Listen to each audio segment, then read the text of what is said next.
오늘 말씀은 에스겔 3장입니다. 에스겔 3장 4절부터 27절까지입니다. 에스겔 3장 4절부터 27절까지 에스겔의 사명이라는 제목입니다. 에스겔은 하나님께서 강하게 하시다라는 뜻을 가진 이름을 가지고 있습니다. 하나님께서 강하게 하셨다는 얘기는 그만큼 사역이 어렵다는 얘기이기도 하죠. 하나님께서 강하게 하지 않으면 도저히 감당할 수 없는 그러한 사명을 가지고 있다라고도 말할 수 있는데, 에스겔이 하나님의 부르심을 받고 파송되어서 이스라엘 백성들에게 같은 민족, 같은 족속이죠.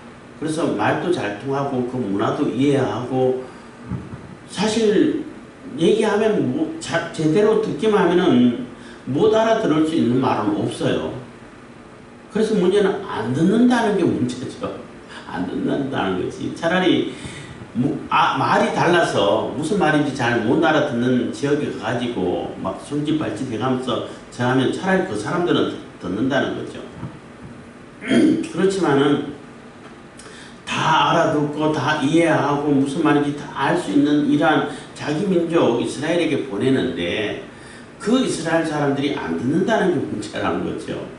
그렇지만은 듣든지 안 듣든지, 듣고 안 듣고는 그 다음 문제라는 거예요.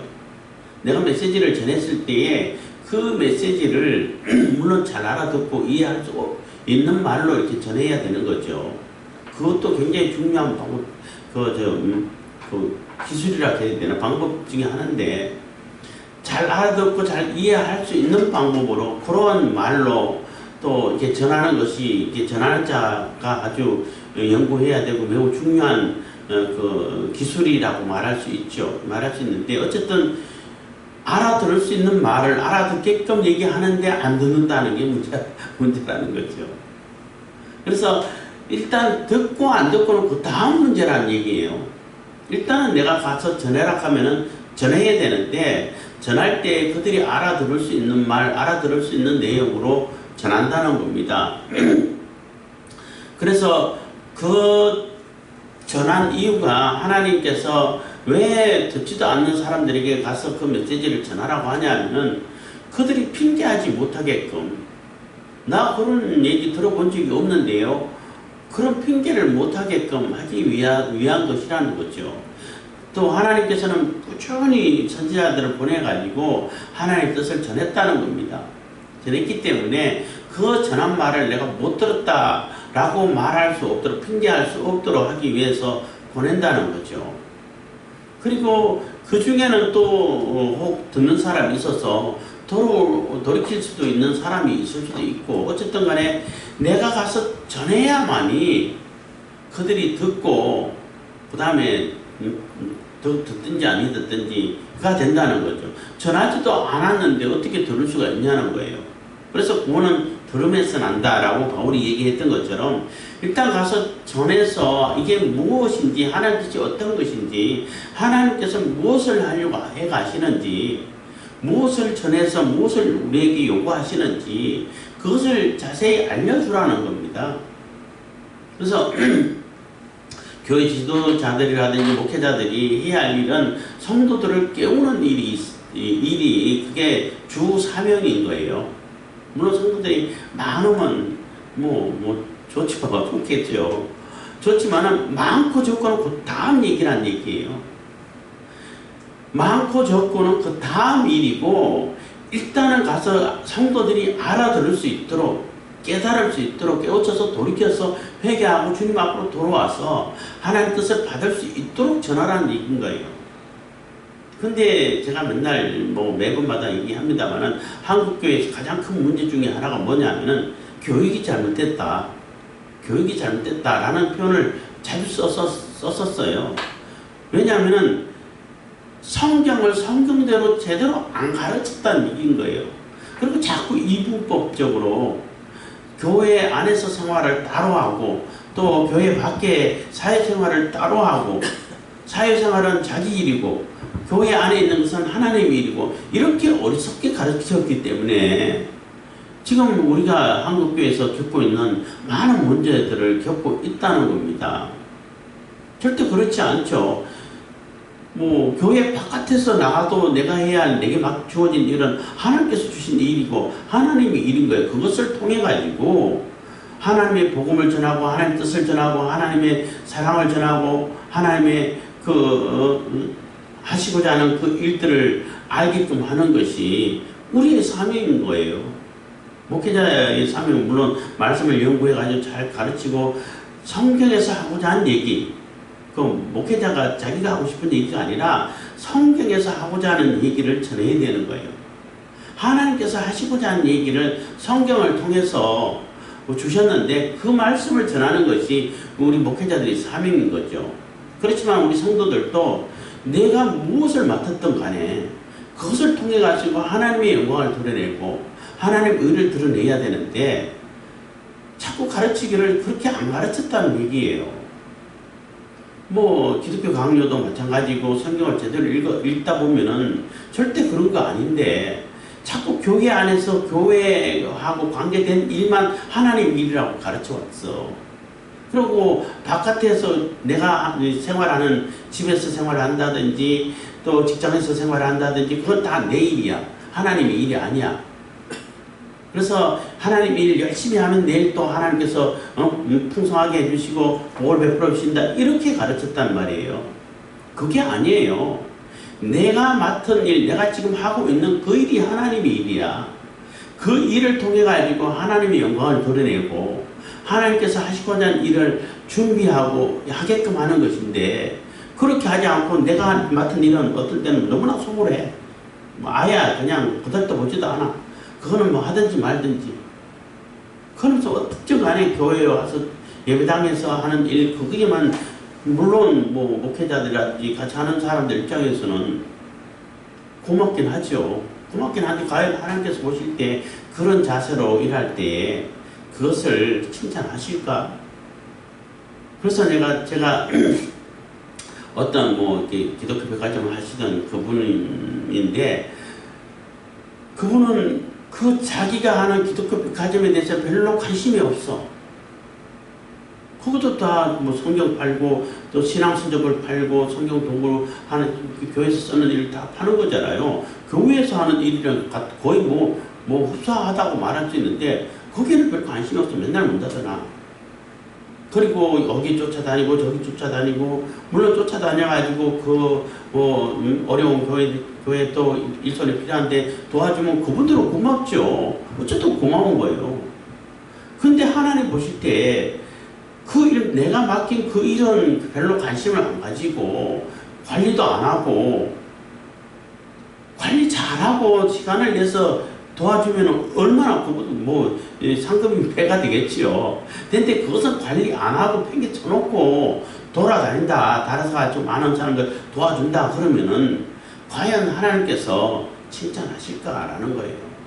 사람들에게는 칭찬받을 수 있겠지만 마찬가지로 내게 주어진 일이 무엇이냐를 우리가 깨닫는 것이 매우 중요하죠. 그래서 내가 맡은 그 자리, 그 선 곳에서 하나님의 영광을 드러내는 것이 그게 하나님 뜻인 거예요.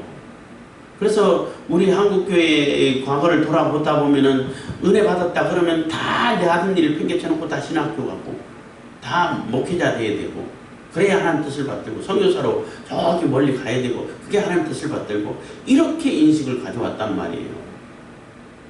그런데 네가 네 선 곳에서 그래서 이정훈 교수로 그때는 교수였습니다만은 뭐 강의를 듣다가도 같이 공감한 적이 많이 있었는데 법학을 공부하다가 은혜를 받았다고. 내가 이 법학 때려치우고 내가 신학교 가겠다고. 그럼 그분 제발 좀 그렇게 하지 말아라.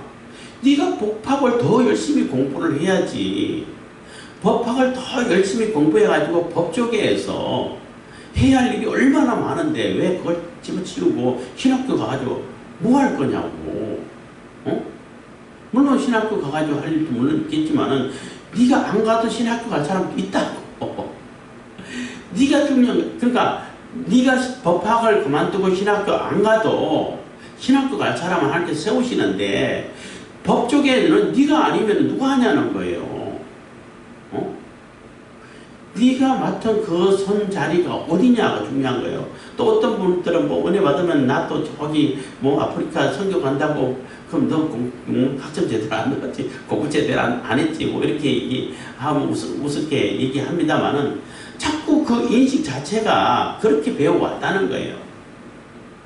내가 은혜를 받으면은 자꾸 멀리 어딜 가가지고 내가 하는 걸 다 집어치우고 이거는 내 일이 아니야. 하나님이 일이 아니라 내 일이야. 그거 집어치우고 하나님 일 하겠다. 이런 인식을 가졌다는 거예요. 또 어떤 분들은 이제 그분의 강의를 듣다 보니까 자기가 하는 일들이 너무나 이렇게 하나님을 대적하는 그러한 학문이고 그러한 그 공부를 하게 됐다는 거예요. 그래서 너무나 괴롭다. 이거 그만두고 때려치우고 그 다 이제 정지하고 다른 걸로 바꿔야 되냐라고 이게 또 상담을 해온 적이 있다고 해요. 그럴 때 절대 그렇게 하지 마라. 끝까지 배워라. 아니 너무나 괴롭다는 거예요. 그 괴로운 마음을 마음에 딱 그 동화되지는 말고 마음에 딱 새겨두면서 그것들이 무슨 학문을 가지고 어떻게 기독교를 공격하고 하나님을 욕되게 하는지를 정확하게 배워라. 그래야 네가 그것을 대응할 수 있다. 뭐 차별경직범도 마찬가지죠. 제대로 알아야 제대로 대응을 할 수 있는데 제대로 알지도 못하고 무턱대고 대응하다 보면은 오히려 역이용 당한다 라는 얘기를 많이 하면서도 그래서 그분에게 그 마음을 하나님께 호소하면서 그 괴로운 마음 아는데 끝까지 오라고 그랬다 고면해 줬다고 그러더라고요. 배워야 그들이 무엇을 가지고 어떻게 하는지를 알잖아요. 알면 대응이 쉬운 거죠. 모르면 대응이 어려운 거예요. 그래서 그분이 불교계에 있어가지고 공부도 열심히 하고 또 장학금도 받으면서 불교 장학금을 받아서 열심히 했는데 이제 하나님께서 깨우치고 또 뭐 하고자 하는 일이 기독교를 어떻게 하면 파괴할까 해가지고 열심히 성경도 읽고 목사님들 매일마다 그 설교 그 CTS 틀어놓고 설교 듣고 연구를 해야 아니까 그래야 공부할 수 있으니까 열심히 공부했는데 그게 또 감동이 돼가지고 하나님께서 또 마음을 변화시켜줘가지고 완전히 이 교회 사역을 위해서 쓰게 됐는데 그래서 그들이 하는 일들이 어떤 것이 잘못되고 어떻게 공격해올지를 잘 알아. 그래서 대응을 너무나 잘해요. 그런 사고방식을 가지는 것이 우리의 사명이라는 거예요. 그래서 일단은 말씀을 맡은 자가 말씀을 전할 때에 이거 전해서 안 들었고 무얼로 전해 이런 사고방식을 가지면 안 되고 일단은 그들이 알아들을 수 있도록 그들이 이해할 수 있는 언어로 방법으로 그런 기술을 가지고 잘 전하라는 거예요. 그리고 전한 다음에 그들이 듣고 안 듣고는 그 다음 얘기라는 얘기인 거예요. 그들의 책임이라는 거죠. 그래서 교회 그 성도들이 몇 명이냐, 교회인들 수가 얼마나 많으냐, 이걸 가지고 우리 한국교회는 뭐 잘하고 못하고를 따지고 성공 실패를 따지고 있는데 하나님께서 보실 때는 그게 아니라는 거예요. 네가 제대로 전했냐 안 전했냐를 물으신다는 거예요. 그게 가지고 제대로 하나님 말씀을 전했냐 안 전했냐를 가지고 책임을 물으신다는 거예요.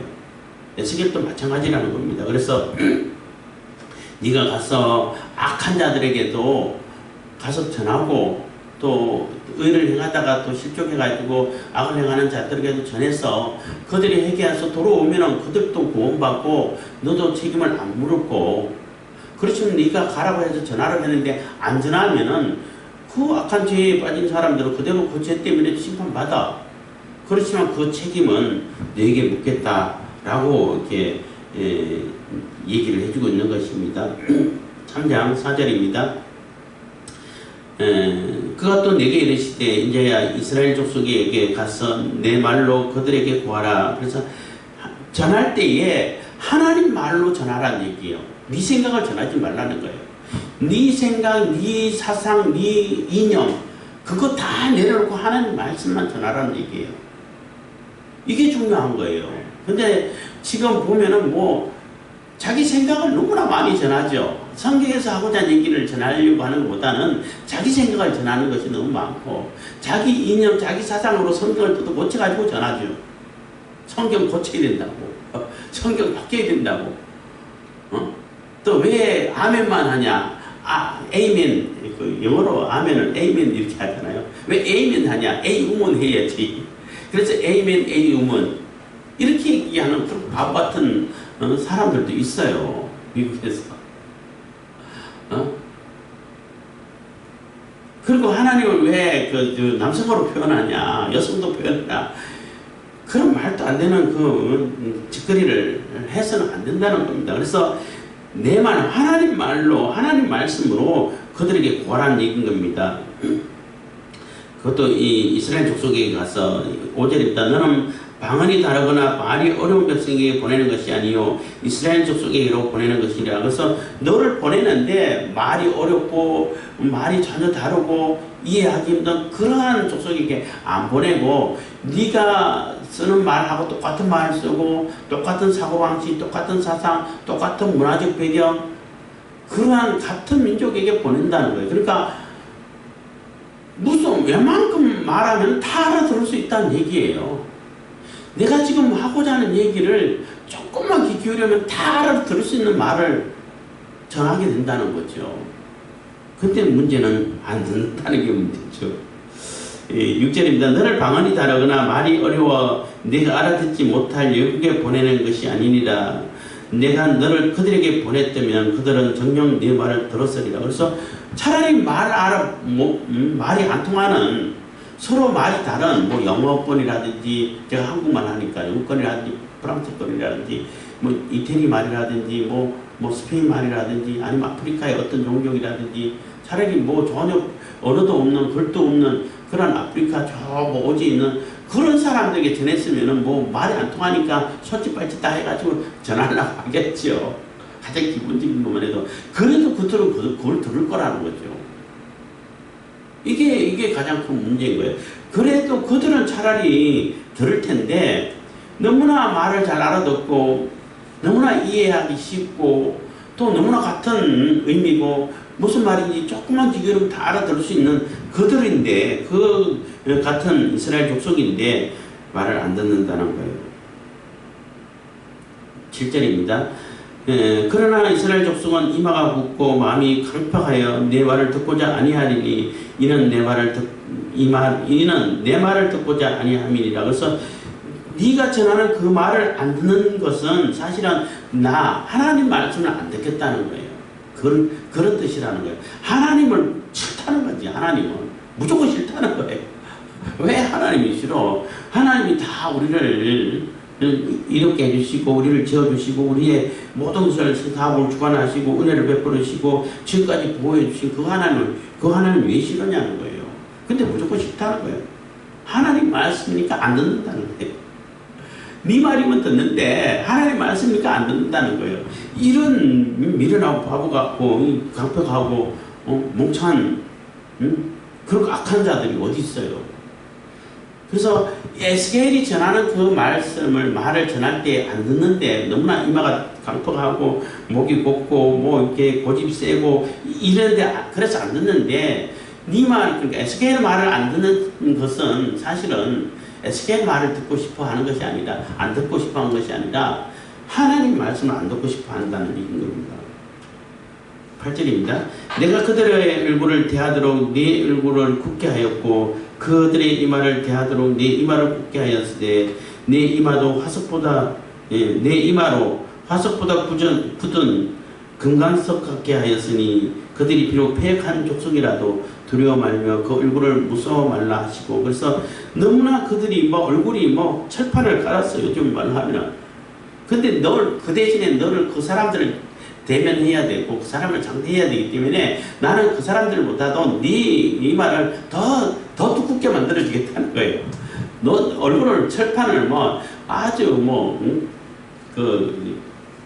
강한 철강석으로 대해주고 그 화석보다 그들이 돌처럼 단단하면은 너는 다이아몬드처럼 단단하게 만들어주겠다는 거예요.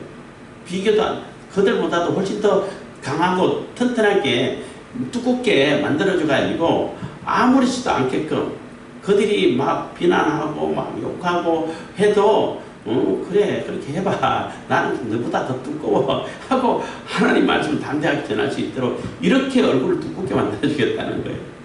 그래서 이스라엘 백성들 너희들이 얼굴 두껍냐? 얼굴에 철판 깔았냐? 나는 여기는 뭐 엄청난 철강성을 깔았어. 뭐 쇠 철판도 어떻게 하느냐에 따라 가지고 강도가 달라요. 그렇게 하나님께서는 에스겔을 만들어 주겠다는 것입니다. 그래야 그들을 상대할 수 있으니까. 10절입니다. 또 내게 이르시되 인자야 내가 내게 이를 모든 말을 너는 마음으로 받으며 귀로 듣고. 그래서 에스겔이 가장 해야 할 일은 뭐냐면은 뭐 가서 그들에게 전할 때 어떻게 해야 되냐, 어떻게 하면 그들을 할까, 물론 그걸 고민을 해야 되죠. 보다 더 쉽게, 보다 더 알아들을 수 있도록 그런 방법을 찾아야 돼요. 그래서 나중에는 에스겔이 하도 말이 안 되니까 또 하나님께서 또 벙어리 되게 하셨으니까 막 몸짓으로 전한다고. 너희들 이렇게 될 거야.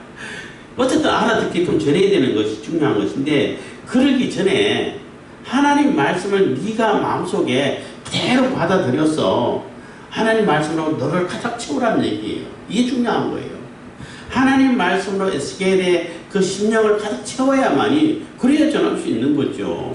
내 속에 하나님 말씀이 없어 텅텅 비었어 깡통이야. 그럼 뭘 전할 건데?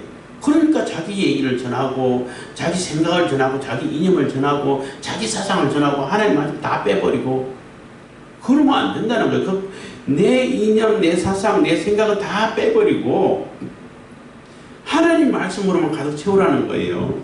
그래서 또 내게 이르시되 이제 내가 네게 이를 모든 말을 너는 마음으로 받으며 귀로 듣고 11절 사로잡힌 내 민족에게로 가서 그들이 듣든지 아니 듣든지 그들에게 고하여 이르기를 주 여호와의 말씀이 이러하시다 하라 하시더라. 그래서 사로잡힌 내 민족에게로 그랬기 때문에 지금 에스겔이 사역하고 있는 것은 그 예루살렘이 아니라 그 바벨론 강가에 있는 그 포로지에서 이렇게 사역을 감당하고 있다는 것입니다. 그래서 포로지라도 그 이스라엘 백성들을 이렇게 모여서 할 수 있도록 이렇게 그 정착지라 해야 되나? 하여튼 이스라엘 백성들이 모여서 거기에서 정착하고 거기서 이렇게 생활하는 그곳이란 얘기인 겁니다. 그곳이고 그곳 이름이 뭐 테라비브, 지금 테라비브는 테라비브라고 해야 되나? 하여튼 그거는 지금 그 실질적인 이스라엘 수도로 되어 있죠. 그러니까 이스라엘에 있는 도시를 그대로 같은 이름으로 바빌론에서도 같은 이름을 썼던 것 같아요. 어쨌든 내 민족에게 와서 그들이 듣든지 아니 듣든지 세상 이 듣든지 아니 듣든지 그들에게 전하라 할 때에 목회하시는 분들이 많이 많이 써먹었어요. 그러니까 무조건 전하면은 듣든지 안 듣든지 그들 책임다 해가지고 그들이 알아들을 수 있는 말도 아니고 알아듣지도 못하고 무슨 얘기 하는지도 모르고 무조건 전했어. 그렇게 하라는 얘기 아니에요. 네 말을 다 알아듣는 족속이야. 너하고 똑같은 말을 하는 족속이야. 네가 무슨 말을 하는지 다 이해하는 족속이야. 하는 얘기는 그들이 제대로 알아들을 수 있는 말로 전하라는 얘기예요. 그랬는데도 안 듣는다는 게 문제가 되는 거지. 그래도 안 들으면은 그들의 책임이라는 거죠. 그러니까 듣든지 아니 듣든지 이 말 가지고 그러니까 뭐 전하는 기술도 그렇고 무슨 말인지 알아들을 수도 없고 같은 한국말 하는데도 못 알아듣는 경우가 많이 있잖아요. 자기들이 뭐 쓰는 말하고 듣는 사람들이 쓰는 말하고 다를 때도 못 알아듣는데, 그러니까 그 커뮤니케이션이라고 그러잖아요. 이게 메시지를 전할 때에 어떻게 하면 그 사람들의 귀를 열어서 듣게 할까라는 연구를 해야 되는데 그런 연구를 다 무시를 해. 그런 거 필요 없다는 거예요. 무조건 성경 말씀만 읽어. 그래서 옛날에 부흥회도 많이 하고 했는데 부흥회 전단지 전봇대만 붙이고 했잖아요. 와 보라 이렇게 써가지고 그 성경에 있는 그대로를 쓴 거예요. 근데 그때라 할지라도 그렇게 하면 그 사람들이 저거 보고 가봐야겠다 이런 말 되겠어요? 뭐 저런 얘기를 써. 이렇게 될 거 아니에요. 다른 말로 알아들을 수 있도록 한 번만 이 메시지를 들어보세요. 차라리 이렇게 쓰면 훨씬 더 그 설득력이 있지 않나요? 그런 설득력이 있는 말로 전하라는 얘기인 거예요. 그렇지만은 그들이 듣고 안 듣고는 아무리 쉽게 풀어서 해석을 잘해서 성경에서 하고자 하는 얘기를 전한다 할지라도 그들이 안 듣는 것은 어쩔 수 없다는 거죠. 그들이 듣고 안 듣고는 그 다음 얘기란 얘기, 그런 얘기지 뭐 그들이 알아들을 수도 없는 그런 말로 가지고 일단 전했어. 그렇게 하는 무조건 전하, 그러니까 그 방법적인 면을 전혀 연구하지 말고 그냥 전하라는 얘기 아니에요. 그 커뮤니케이션을 기술을 잘 연구를 해가지고 어떻게 하면 그들이 잘 알아들을 수 있을까 고민해야 돼요. 그렇게 고민해가지고 그런 방법으로 전하라는 얘기 일단은. 그렇지만은 그들이 듣고 안 듣고는 그 다음 얘기란 얘기예요. 그들의 책임이라는 겁니다. 그래서 듣든지 아니 듣든지 이 얘기를 가지고 그냥 도대체 요즘 쓰는 말도 아니고 제대로 알아들을 수 없는 용어를 가지고 막 해놓고 다 했다는 거예요. 그래서 듣는 사람들은 도대체 저 얘기가 무슨 얘기야? 뭔 얘기 하려고? 저 말은 무슨 얘기인지 의미도 잘 몰라. 이렇게 전해가지고 그렇게 얘기하면 아예 듣든지 아니 듣든지 전하라고 그랬어. 이렇게 항변하는 경우들이 많이 있었어요. 제가 뭐 90년대라 해야 되나? 하여튼 뭐 80년대, 90년대 그 신학교 다니고 또 청년 때고 이런 할 텐데 그런 뜻이 아니라는 얘기인 겁니다. 어쨌든 그 사람들이 잘 알아들을 수 있는 말로 전하라는 얘기예요.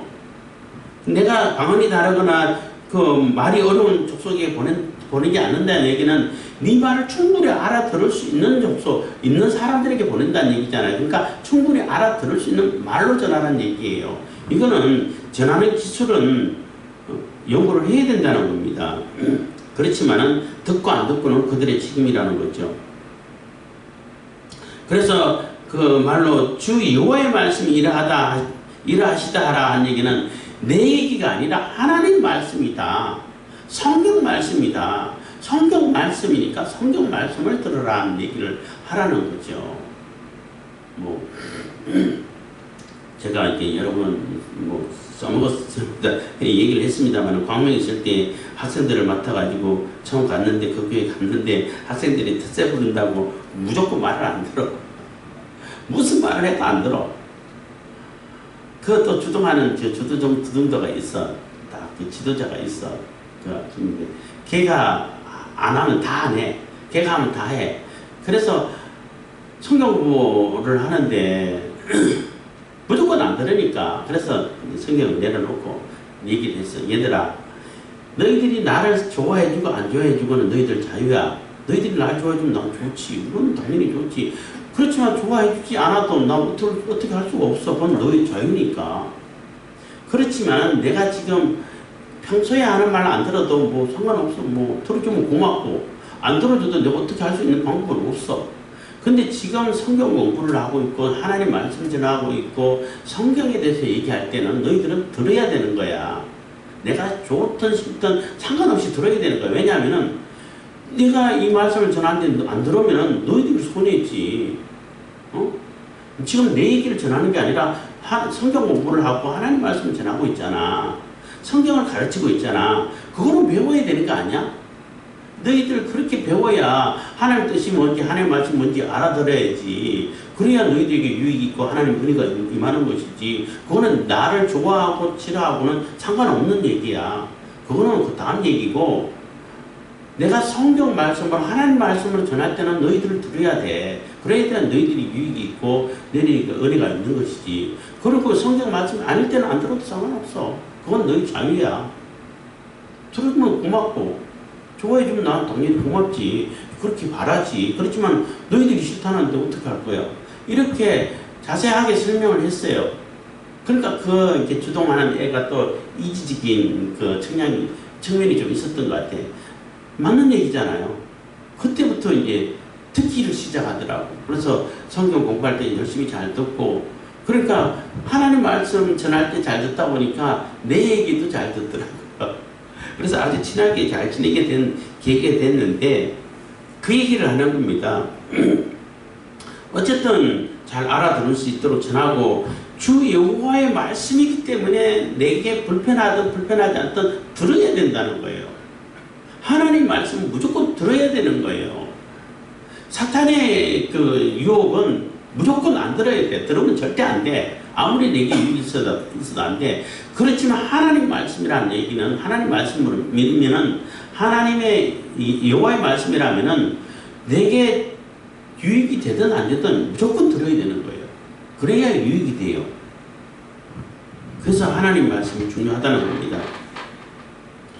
11절 사로잡힌 내 민족에게로 가서 그들이 듣든지 아니 듣든지 그들에게 구하여 이르기를 주 여호와의 말씀이 이러하시다 하라 하시더라. 12절 때에 주의 신이 나를 들어 올리시는데 내 뒤에 크게 울리는 소리가 들려 이르기를 여호와의 처소에서 나는 영광을 찬송할지어다 하니. 그래서 이렇게 메시지를 전하고 있을 때에 주의 신이 성령께서 나를 들어 올려셔가지고 나를 세워주셨다는 거예요. 성령께서 이렇게 이렇게 임직식이라고 해야 되나요? 그 사명자로 보내는 그러한 행사라고도 볼 수 있는 것이고 그러한 퍼포먼스라고 말할 수 있는데 어쨌든 성령께서 들어 올리셔가지고 나를 세워주셨다는 것입니다. 들어 올리시는데 내 뒤에 크게 울리는 소리가 들려. 그래서 크게 울리는 소리란 얘기는 이 소리가 하나님의 말씀은 거역할 수 있는 말씀이 아니라는 거예요. 절대적인 음성이라는 얘기죠. 들어야 된다는 거죠. 그래서 에스겔에게 전하는 에스겔에게 사명을 부여하는 이 상황에서 이제 에스겔이 나 이거 하기 어려운데 하기 싫은데 이래서 나 안 할래 이게 아니라는 얘기예요. 거역할 수 없는 음성이라는 거예요. 그래서 에스겔 자신의 의지로만 이렇게 사역을 하면 감당 못하는데 하나님의 성령께서 들어 올려주시기 때문에 감당할 수 있다는 거예요. 그래서 여호와의 처소에서 나는 영광을 찬송할지어다. 그래서 하나님의 영광을 바라보면서 그 영광을 힘입고 사명을 감당하라는 것입니다. 이는 13절 이는 생물들의 날개가 서로 부딪히는 소리와 생물 곁에 바퀴 소리라 크게 울리는 소리더라. 그래서 이 생물들의 날개 소리, 바퀴 소리는 얘기는 하나님 말씀을 듣고 하나님을 수종드는 그 천사들이 바로 실행한다는 거예요. 천사들은 그 실행하는 소리가 어마어마하게 크다는 거죠. 그 천사들처럼 너도 머뭇거리지 말고 바로 실행을 하라는 거예요. 하나님께서 말씀 전하라 하면은 바로 머뭇거리지 말고 전하라는 얘기인 것입니다. 그래서 이 생물들의 날개 소리가 서로 부딪힌다는 얘기는 너무나 분주하게 아주 지체하지 않고 바로 이렇게 실행한다는 거죠. 바퀴가 돌아가는 것도 마찬가지고 아주 신속한 실행을 얘기하는 겁니다. 크게 울리는 소리라. 그래서 그 소리가 너무나 커서 이게 절대 거역할 수 없는 굉장히 위험이 있고 엄중하신 그 하나님 말씀이라는 겁니다. 14절 주의 신이 나를 들어 올려 데리고 가시는데 내가 근심하고 분한 마음으로 행하니 여호와의 권능이 힘있게 나를 감동하시더라. 그래서 주의 신이 나를 들러 올려 가시는데 내가 근심하고 분한 마음으로 행했다는 거예요. 너무나 근심스럽고 분하다는 얘기는 이 엄중하고 위험이 크고 절대적인 그 하나님의 음성인데 이 하나님의 음성을 듣고 내가 전해야 되는데 그 말을 안 듣는다는 거예요. 그러니까 얼마나 속이 터지겠냐는 거죠. 근심이 얼마나 크겠냐는 거예요. 너무나 분통이 터진다는 겁니다. 왜 하나님 말씀을 안 들어? 이 어마어마하게 위험이 있고 거룩하시고 엄중하신 그리고 절대적인 이 하나님 말씀인데 이 하나님 말씀을 듣고 수종도는 천사들도 단 1초도 주체하지 않고 바로 실행해가지고 실행하는 그 날개 소리가 크고 바퀴 소리가 엄청나게 크게 울리고 이렇게 바로 실행되는 이 어마어마하신 하나님 말씀인데 여호와의 말씀인데 왜 그들은 안 들어? 왜 듣든지 아니 듣든지 이런 표현이 나오게 만들어 하는 얘기인 거예요. 그러니까 너무나 속이 터지죠. 근심하고 분한 마음으로 이렇게 하나님을 성령께서 이끄시는 대로 따라갔다는 것입니다. 행하니 여호와의 권능이 힘있게 나를 감동하시더라. 그래서 하나님의 권능이 힘있게 감동하셨기 때문에 그렇기 때문에 그래도 나는 전한다는 거죠. 사명을 감당할 수 있다는 겁니다. 이에 내가 텔아비브에 이르러 그 사로잡힌 백성 곧 그발 강가에 거하는 자들에게 나아가 그 중에서 민다피 7일을 지니라. 그래서 너무나 답답해서 너무나 어디 지방 말인지 폭폭해서 이렇게 하더라고. 그 전라도 말인지 충청도 말인지 너무나 속이 폭폭해서 이런 표현을 쓰던데, 너무나 민다피라는 얘기는 너무나 민망하고 부끄럽고 또 이렇게 안타깝고 답답하고 이러한 심정으로, 이게 민다피라는 뜻인데 그 원어에서는 뭐 이렇게 그 황폐케하다, 넋을 뭐 이런 뜻으로 쓰이는 말이라고 합니다. 그래서 너무나 넋을 잃고 너무나 어이없는 그러한 상태로 7일을 보냈다는 거예요. 그래서 하나님의 그 말씀을, 메시지를 듣고 바로 전화해야 되는데 바로 전할 수 있는 그러한 상태가 못 됐다는 거죠. 너무나 어이가 없고 너무나 답답하고 너무나 안타깝고 너무나 민망해서 어떻게 이 엄중하신 이 절대적인 하나님 말씀을 어떻게 그들이 안 들을까? 못 알아듣는 것도 아니고 알아듣지 못하는 그러한 음성도 아니고 그런데도 왜 안 들을까? 이렇게 답답하게 7일을 보냈다는 겁니다. 16절 7일 후에 여호와의 말씀이 내게 임하여 가라사대 인자야 내가 너를 이스라엘 족속의 파수꾼으로 세웠으니 너는 내 입의 말을 듣고 나를 대신하여 그들을 깨우치라. 그래서 하나님 말씀을 대신해서 그들을 깨우치라는 겁니다. 18절 가령 내가 악인에게 말하기를 너는 곧 죽으리라 할 때에 네가 깨우치지 아니하거나 말로 악인에게 일러서 그 악한 길을 떠나 생명을 구원케 하지 아니하면 그 악인은 그 죄악 중에서 죽으려니와 내가 그 핏값을 내 손에서 찾을 것이고 내가 악인을 깨우치되 그가 그 악한 마음과 악한 행위에서 돌이키지 아니하면 그는 그 죄악 중에서 죽으려니와 너는 네 생명을 구원하리라. 그래서 가서 전하라고 명령했는데 하나님 말씀 안 들었어. 안 전해. 그러면 안 전하면 네게 책임이 있다는 거예요. 물론 그 악한 자들은 악하기 때문에 당연히 심판받아. 심판받는데 네가 전해가지고 그들에게 그렇게 하면 안 된다. 그건 악한 일이다. 돌이키려 회개하라. 전하라고 했는데 안 전했어. 그럼 너에게도 책임이 있다는 거예요. 너도 책임을 물어서 심판하겠다는 겁니다. 그래서 심판하겠다는 얘기가 그 영혼까지 심판을 당할까? 아니면 목숨만, 육신의 목숨만 심판을 당할까? 이런 논쟁이 있어요. 분쟁이 있는데, 내가 하나님 명령을 받아서 하나님 말씀 안 들었어. 그럼 내 육신의 목숨만 위태로울까? 영혼까지 위태롭지 않을까?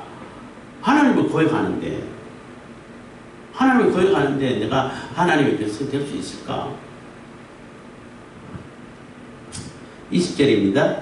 또 의인이 그 의에서도 이렇게 악을 행할 때에는 이미 행한 그 의인은 기억할 바 아니라 내가 그 앞에 거치는 것을 두면 그가 죽을지니 이는 내가 그들을 깨우치지 않음이라. 그가 그 죄 중에서 죽으려니와 그 핏값은 내가 내 손에서 찾으리라. 그래서 의인이 있었는데 의를 행하려고 살다가 너무나 지쳐서 아이고 해봐야 아무 소용없네. 나도 똑같이 악한 자들하고 똑같이 살아야 되겠다 하고 악을 행했어. 그러면 그동안 의롭게 살았던 건 무효가 되어버린다는 거예요. 아무 소용 없어진다는 거예요. 지금 네가 악을 행하고 있기 때문에 그 악에 대한 심판을 받는다는 거죠. 그래서 그 악에 대한 심판을 받게 된다는 거예요. 거치는 것을 둔다는 얘기는 심판을 받게 된다는 겁니다. 하나님께서 그 의인이 그동안은 의인이었는데 지금 와보니까 변절됐어. 변절돼갖고 악을 행하고 있어. 그러면 그 악에 대한 심판을 한다는 거예요. 하나님은 그동안 의롭게 지낸 거 그거 무효로 두지 않는, 그걸 참작 안 하고 지금 네가 악을 행하냐 안 하냐 그걸 본다는 거예요. 물론 계속 악을 행해 오다 아직도 지금도 악을 행하고 그래서 심판받는 자하고 의롭게 살다가 악을 행하다가 심판받는 자하고 곧 조금 악의 심판의 경중은 있지 않을까 이런 생각 들어요. 있지 않을까 생각 들지만은 어쨌든 네가 악을 행하고 있으면 심판받는다는 겁니다. 그렇지만 네가 그들을 깨우치라는 거예요. 가서 너 그렇게 살면 안 돼. 지금까지 살던 그대로 의를 따라서 살아야 돼. 이렇게 해야 되는데 특히 정치인들이라든지 보면은 나름대로 소신 있게 하다가 뭔가 또 이렇게 들어오면은 그 소신을 홀랑 바꿔버리고 또 그래서 좀 악한 자들하고 같이 연합해버리고 이런 경우들이 많죠. 그것처럼 결코 그들의 죄도 그냥 넘어가지 않는다는 겁니다. 21절 그러나 네가 그 의인을 깨우쳐 범죄치 않게 하므로 그가 범죄치 아니하면 정녕 살리니 이는 깨우침을 받음이며 너도 네 영혼을 보존하려. 그래서 그들을 깨우쳐가지고 그들이 깨달아가지고 돌이키면은 그도 살고 나도 산다는 거예요. 그렇지만 에스겔 입장에서는 무조건 가서 전하라 하면 전해야 된다는 거예요. 하나님 말씀에 순종해야 된다는 거죠. 하나님 말씀에 순종해야 되는데 순종하지 않으면은 그 순종하지 않음에 대한 책임이 당연히 있는 거죠. 22절입니다. 여호와께서 권능으로 거기서 내게 임하시고 또 내게 이르시되 일어나 들로 나가라. 내가 거기서 너와 말하리라. 그래서 하나님께서 다시 이렇게 사명을 감당하고 또 사명을 부여해 주실 때에 말씀하실 때에 들로 나가라 했다는 거예요. 그래서 광야라고도 말할 수 있는데 왜 들로 나가라 했을까? 거기에 살게 있으면은 그게 시끄러운 소리, 사람들의 생각 막 섞여가지고 하나님 말씀 제대로 들을 수가 없어요. 주변이 시끄러우면은 내가 들어야 할 얘기를 제대로 못 들어. 왕왕거려서. 그렇기 때문에 들로 나가라는 거예요. 하나님 말씀만 들을 수 있는 곳으로 가라는 얘기예요. 아무도 하나님 말씀에 지장이 없는, 그냥 방해가 되지 않는 그러한 곳으로 가라는 얘기인 것입니다. 내가 거기서 너와 말하리라 하시기로 23절 내가 일어나 들로 나가니 여호와의 영광이 거기 머물렀는데 내가 전에 그발 강가에서 보던 영광과 같은지라 내가 곧 어떠리니. 그래서 그발 강가에서 보던 그 하나님의 영광을 내가 그 들에서 봤다는 거예요. 그래서 너무나 경외스럽죠. 두려움이 있어서 엎드려서 하나님을 이렇게 맞이하게 됐다는 것입니다.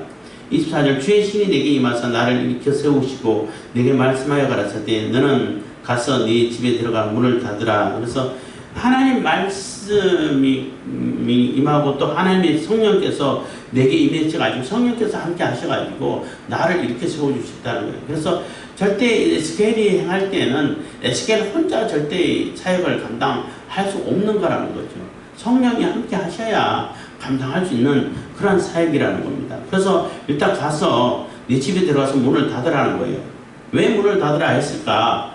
이 에스겔이 뭔가를 메시지를 전하고 메시지를 전하는 에스겔의 메시지는 이스라엘 백성들이 들을 때에 특히 좋은 말이면은 이렇게 고난 안 당하고 힘들지 않겠죠. 금방 다 듣겠지. 특히 좋은 말이 아니라 특히 싫은 말을 전해야 된다는 거죠. 너희들이 심판에 임한다. 하나님께서 반드시 심판한다. 예루살렘 반드시 멸망시킨다. 멸망한다. 그렇게 하면은 지금이라도 빨리 돌이켜서 회개해라. 그럼 산다. 회개하지 않으면 다 멸망한다. 이런 메시지잖아요. 그렇기 때문에 사람들이 곱게 안 본다는 거죠. 오히려 공격하고 또 핍박을 가한다는 겁니다. 그렇기 때문에 집에 들어가서 문을 닫고 잠깐 준비를 하는 그러한 마음에서 이렇게 네 몸을 일단은 보존을 하라는 겁니다. 문을 닫으라. 25절 인자야 무리가 줄로 너를 동여 매리니 네가 그들을 가운데 나오지 못할 것이라. 그래서 아예 줄을 꼭꼭 묶어가지고 가다 놓는다는 거죠. 그래서 결국은 갇혀있는 상황이 될 거라는 겁니다. 그래서 그들에게 못 나오게 된다는 거죠. 26절 내가 내 혀로 입천장에 붙게 하여 너로 봉헌이 되어 그들의 책망자가 되지 못하게 하리니 그들은 패역한 족속임이니라. 그래서 너희 그렇게 압력을 가하고 핍박을 가하고 묶어서 가다 놓고 이렇게 해도 네가 거기에 대해서 항변 못하도록 하겠다는 거예요. 그건 너무나 억울하지 않나요? 네 입천장을 혀를 입천장에 붙어가지고 입천장에 붙으면 말이 됩니까? 안 되지. 그냥 오 하는 수밖에 없어요. 그러니까 그들에게 너의 그 불편함을 호소하고 항변하고 하는 그것조차도 못하게 하겠다는 거예요. 너무나 가혹한 처사가 아닌가 이렇게 생각되지만은 자세히 우리가 생각해 볼 필요가 있어요. 27절 그러나 내가 너와 말할 때에 내 입을 열리니 너는 그들에게 이르기를 주 여호와의 말씀이 이러하시다 하라. 들을 자들은 들을 것이요 듣기 싫은 자들은 듣기 싫은 자는 듣지 아니하리니 그들은 패역한 족속임이니라. 그래서 여호와 하나님 말씀 하나님과 말씀할 때는 이 혀를 풀어주겠다는 거죠. 그래서 여호와의 말씀이 이러하다 하고 하나님 말씀 전할 때만 말을 할 수 있게끔 해주겠다는 거예요. 내가 억울함 당하고 또 피해를 당하고 또 핍박을 당해가지고 그 호소하고 그런 거 절대 말 못하게 만들어. 책망하지 못하게 만들어. 근데 하나님 말씀만 전할 때 그때만 입을 열어주겠다는 거예요. 하나님 너무 심한 게 아닌가요? 이렇게 얘기할 수도 있잖아요. 어떻게 내 사정도 좀 봐주셔야 되지 않습니까? 이렇게 호소할 수 있는데 이런 상황이 한 7년 갔다고 그래요. 이게 요 뒤에서 이제 풀어지는데 그 얘기는 무슨 얘기냐 하면은 굉장히 억울하고 불편한 것은 사실인데 어떤 효과를 가지냐 하면은 에스겔이 입을 열어서 말할 때는 저건 하나님 말씀이야. 이렇게 된다는 거예요. 자기 말할 때는 말 못해. 이렇게 밖에 못해. 그렇게 밖에 못하고 하다가 말이 또렷하게 나오면 저건 하나님 말씀이네. 이렇게 된다는 거예요. 그러니까 하나님이 에스겔에게 아예 하나님 말씀만 전하도록 만들어주겠다는 거죠. 그게 당장은 불편해 보이지만은 굉장히 오히려 유리한 상황을 만들어지게 된다는 거죠. 그래서 물론 에스겔 자신도 자기 의지로 하는 것이 아니기 때문에 자신도 그렇게 못하죠. 내 사상과 내 이렇게 이념이라든지 내 생각을 막 얘기를 하면 말이 안 돼. 이렇게밖에 안 돼. 그렇게 그거 하지 말라는 거예요. 오로지 하나님께서 말씀하시고 전하라 한 것만 전하라는 얘기예요. 그럴 때 말이 또다르게 나와. 그래서 듣는 사람 입장에서는 평소에는 하다가 말도 못하다가 또렷하게 들려. 그거 하나님 말씀이라는 거야. 그래서 그 말씀 끝나면 또 말을 못해. 그러면 처음에는 이상하다 생각하다 나중에는 에스겔이 또렷한 말이 나올 때마다 저건 진짜 하나님 말씀이네. 이렇게 된다는 거죠. 그래도 그 말씀을 듣는 자가 그래서 그것을 깨닫고 듣는 자가 있다는 거죠. 저건 하나님 말씀이기 때문에 들어야 돼. 이렇게 각오를 가지는 사람이 있는가 하면 그래도 안 듣는 사람이 있다는 거예요. 그러니까 얼마나 답답하겠어요. 그렇기 때문에 분명하게 하나님 말씀만 전하게끔 하기 위한 그 조처로 벙어리가 되게 입천장에 혀를 붙여버렸다는 거예요. 그러니까 우리가 받아야 할 교훈은 하나님 말씀만 전하는 게 중요한 거예요. 그래서 성경이 무슨 얘기를 하고 있는지를 파악하는 것이 매우 중요한 겁니다. 굉장히 중요해요. 그래서 성경을 제발 구절로 읽지 말아라. 여러 번 강조를 하잖아요. 성경도 책이기 때문에 그 맥락이 있어요. 문장이 있고 문맥이 있다고. 그 문장과 문맥을 보고 이게 이 얘기다라고 얘기해야 되는데 문장과 문맥을 다 무시를 해버리고 그 단어를 가지고 막 이상하게 조합해가지고 하면은 성경 말씀이 되냐요? 안 돼요. 자기 얘기가 되지. 이단들이 대부분 다 그렇게 해. 분명히 성경을 가지고 얘기를 하는데 성경하고는 상관없는 얘기를 한다고. 그게 이단들이에요. 이단들이 그렇게 다 해. 근데 분별력이 없으면은 성경을 제대로 안 읽었으면은 그게 무슨 얘기인지 그런가 보다 그렇게 해석돼도 되나 보다. 야, 신천지가 해석하는 것이 너무나 아주 똑똑 떨어져. 이렇게 바보 같은 짓을 한다는 거예요. 그래서 성경에서 무슨 얘기를 해가고 있는 것이고 무슨 맥락에서 그 예화를 두고 그러니까 비유를 두고 있는 것인지 그것을 얘기할 때 이 비유가 무슨 의미를 얘기하는지 알게 되는데 그러지 않고 뭐는 뭐 해가지고 거기에서 막 끼워 맞춰가지고 조립해가지고 그러면 이렇게 얘기하면은 대단한 것 같지만은 너무나 유치하고 말도 안 되고 하나님하고 전혀 상관없고 성경하고도 상관없는 그런 얘기를 만들어내는 거예요. 그래서 절대 제발 좀 구절로 얘기하지 말고 읽지 말고 또 이게 이제 목회자들이 습관을 그렇게 만들어 놓은 거죠. 몇 절만 가지고 엄청나게 뭐 10편에 한 절 가지고 10편의 설교를 만들어야 된다. 뭐 신학교 학부 다닐 때 설교 들을 때 그런 얘기도 들었는데 지금 얘기 들으면 그거는 너무나 웃기는 얘기죠. 그 구절이 그 맥락에서 무슨 얘기를 하는지를 찾으면은 10가지, 20가지 나올 수 있을까? 지금 식으로 얘기하면 그 설교학에서는 완전히 내가 그 학점도 못 받을 뻔했는데 몇 가지 안 나와요. 하고자 하는 얘기는 뚜렷해요. 그래서 우리도 생활하면서 하나님 말씀만 전할 수 있는 그러한 사명자가 되기를 바라고 하나님 말씀만 중심으로 전하는 것이 매우 중요한데 거기에 자꾸 내 생각하고 내 사상하고 내 이념을 자꾸 섞어 넣지 말라는 거예요. 기도하겠습니다. 사랑해 주신 감사합니다. 이 시간에도 은혜와 복 주시면 감사드립니다.